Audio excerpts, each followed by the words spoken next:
At the same time, can we overlook the fact that we live in extremely volatile neighborhood? As General Rawat said, when you have unsettled borders on north and your west, you don't know which side the battle will commence and where it will end. So you should be prepared for both fronts. जय Hind colonel जय सोडी sir, जय हिंद, बहुत बहुत शुक्रिया समय देने के लिए। Thank you sir. जय हिंद राजेश जी, ये मेरा सौभाग्य कि मैं आपके न्यूज चैनल पर हूं।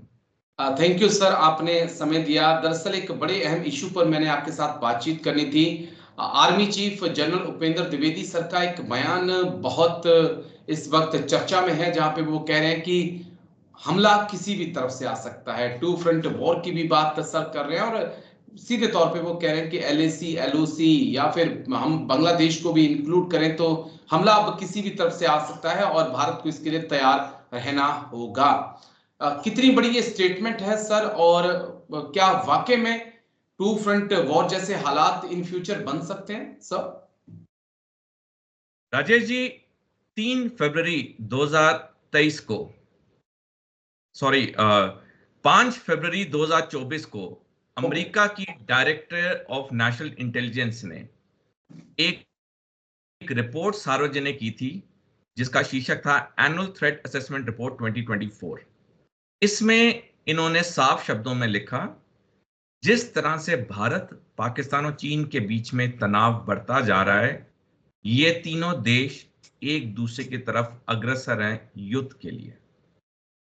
पिछले साल 28 अक्टूबर 2024 को एडमिरल सैमुअल पपारो, जो कि अमेरिकी सेना के इंडो पैसिफिक कमांड के कमांडर हैं जी, उन्होंने बयान दिया कि पूरी दुनिया के इतिहास में अगर कोई एक देश है जो सबसे ज्यादा मिलिट्री बिल्डअप कर रहा है तो वो चीन है। और यही एडमिरल सैमुअल पपारो ने इसी साल 12 फरवरी को बयान दिया कि चीन जो सैनिक अभ्यास कर रहा है वो सिर्फ सैनिक अभ्यास नहीं है, वो पूर्ण तरह से युद्ध की तैयारी है। अब इन 3 कथन के बैकग्राउंड में जो भारतीय सेना के अध्यक्ष जनरल उपेंद्र द्विवेदी ने 17 मार्च को कहा कि टू फ्रंट वॉर अब पॉसिबिलिटी नहीं है, अब रियलिटी है। मैं सेना अध्यक्ष के साथ पूरी तरह से सहमत हूं। मैंने पिछले साल एक किताब लिखी है जिसका नाम है China's war cloud, the great Chinese checkmate, जो कि पिछले साल 17 अगस्त को जनरल MM नरावने, जो कि भारतीय सेना के 28वें सेनाध्यक्ष थे, उन्होंने किताब को रिलीज किया। मैंने इस किताब में फैक्ट्स और फिगर्स के साथ एक्सप्लेन किया है कि ये टू फ्रंट वॉर जो चीन और पाकिस्तान करेगा भारत पे, ये 2035 में होगा। तो ये जो भारतीय सेना अध्यक्ष का बयान आया है, ये बयान को पूरे देश को गंभीर से लेना चाहिए, क्योंकि इस बयान के पीछे बहुत बड़ा मतलब है। इस बयान के पीछे पूरे देश को इकट्ठा होना होगा। हमें इसकी तैयारी सारों को करनी होगी। और जब मैं सारों को कहता हूं तो मैं ये भी कहना चाहता हूं कि युद्ध सिर्फ सेना की जिम्मेवारी नहीं है जी, युद्ध पूरे देश की जिम्मेवारी है। मैं इसके संदर्भ में एक टिप्पणी करना चाहूंगा।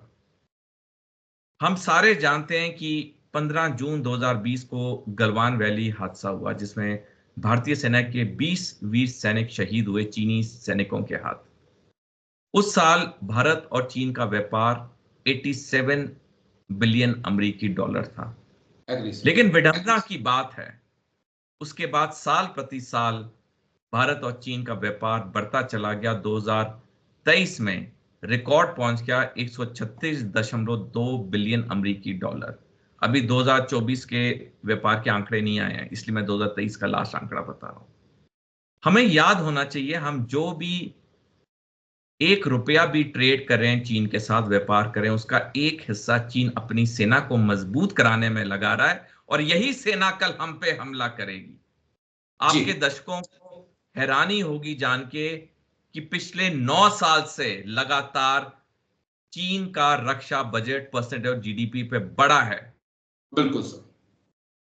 लेकिन भारत का percentage of GDP Raksha budget घटा है।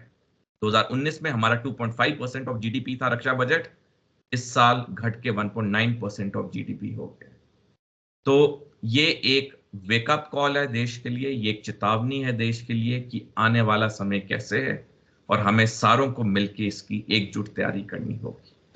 बस 2 पॉइंट मेरे और आंसर जिनके ऊपर मैं आपके साथ बातचीत करना चाहूंगा, क्योंकि अब जब हम भारत की सेना को देख रहे हैं, इंडियन आर्मी को देख रहे हैं, तो ऐसा लगता है कि भारत अपनी सेना को कम कर रहा है। चीन के पास दुनिया की सबसे बड़ी सेना है। चीन के साथ अगर पाकिस्तान को जोड़ दें तो लगभग 20 लाख के आसपास आर्मी हो जाएगी।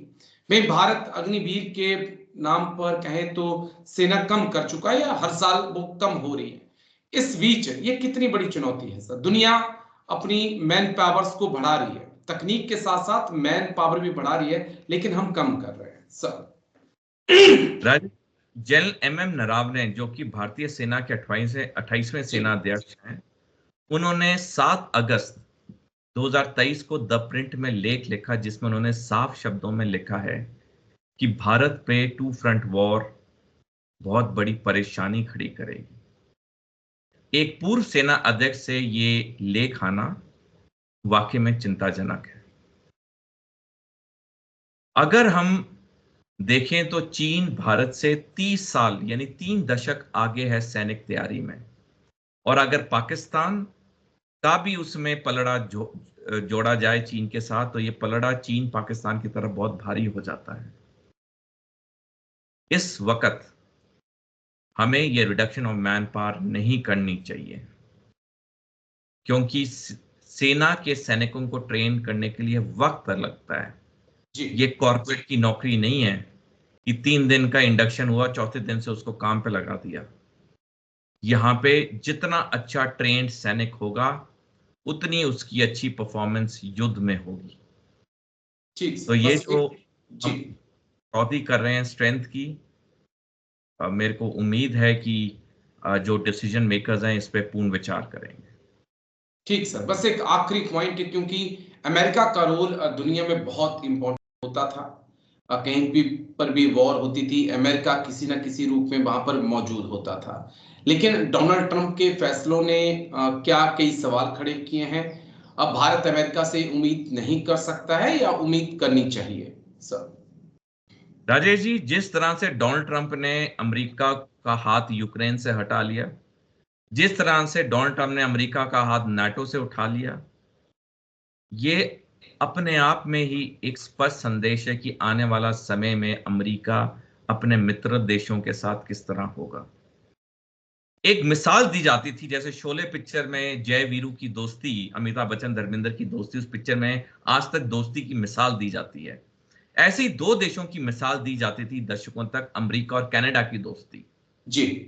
लेकिन जिस तरह से डोनाल्ड ट्रंप ने कनाडा पे कई बयान दिए, जिससे कि कनाडा और अमेरिका के बीच में बहुत दरारें पड़ गई हैं, ये फिर स्पष्ट करता है कि आने वाले समय में अमेरिका का रवैया कैसा होगा। क्या उसमें हम भरोसा कर सकते हैं? कतई नहीं कर सकते हैं। 28 अक्टूबर 2023 को एक ओपिनियन पोल हुआ था ताइवान में कि क्या अमेरिका ताइवान की मदद करेगा अगर चीन युद्ध करता है। 61% लोगों ने कहा अमेरिका मदद नहीं करेगा। तब डोनाल्ड ट्रंप सत्ता में नहीं थे। आज ये ओपिनियन पोल होगा तो शायद आंकड़े से बहुत ज्यादा होंगे। तो हमें किसी देश पे भी कोई ब्लाइंड फेथ नहीं करना चाहिए। हमें अपनी सैनिक तैयारी करनी चाहिए, हमें अपने को आर्थिक तरह से मजबूत करना चाहिए, और किसी देश पे हमें ब्लाइंडली कोई फेथ नहीं करना चाहिए।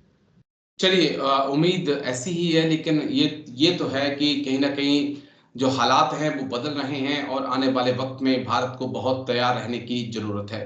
लेकिन बहुत बहुत शुक्रिया कर्नल जय सोढी सर, आप आए और इस मुद्दे पर आपने बात रखी। थैंक यू सर, जय हिंद। Thank you sir.